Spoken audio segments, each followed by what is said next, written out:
this is something that we are going to work together on today. And I want to leave you with some exercises to try as well. A lot of it, like I said in the beginning, is about self-awareness, about being in tune with ourselves. Because if you think about our day to day, we are on the hustle and bustle. We are running around, taking care of people around us. A lot of times we're left last on the totem pole. We are the last person we think about. Sometimes we don't even have time to check in with ourselves and be like, hey, like, how you doing in there? Because we're checking with everyone else. And here's the thing, if we're checking with everyone else and no one checks in with us, what happens? We kind of keep falling to the wayside. So it's about awareness, and it's about asking yourself those tough questions to understand that that's all a part of this kind of journey. Something like I've kind of talked about before, because I always like to start with this. First and foremost, something to bring to your attention is that self-love isn't the flip of a switch. You decide one day, I'm gonna start to love myself, and you flip this switch or you press this button and everything is on the up and up from here on out.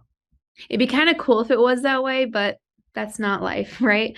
So, you're going to have challenging days. You're going to have great days. You're going to have ebbs and flows.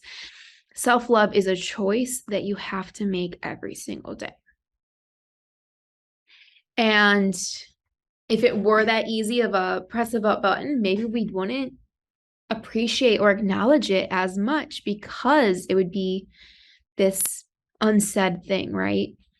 And so for me personally, growing up, I never really heard the term self-love. I never was taught, you love yourself, right? You don't hear that. You hear like, I love my mom, I love my dad, I love my sister, brother, friend, whatever it is.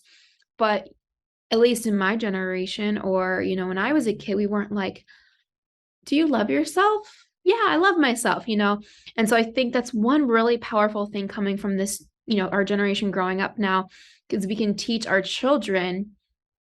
It's cool to say like, hey, I love myself. And even when I have those bad days or I fumble a little bit, I can still love myself through that and give myself grace and compassion. So I want you to think right now, this is kind of like a little exercise. I want you to think about your own relationship with the term self-love. Does it feel funny for you to hear? Does it feel funny or weird to say out loud, like, I love myself?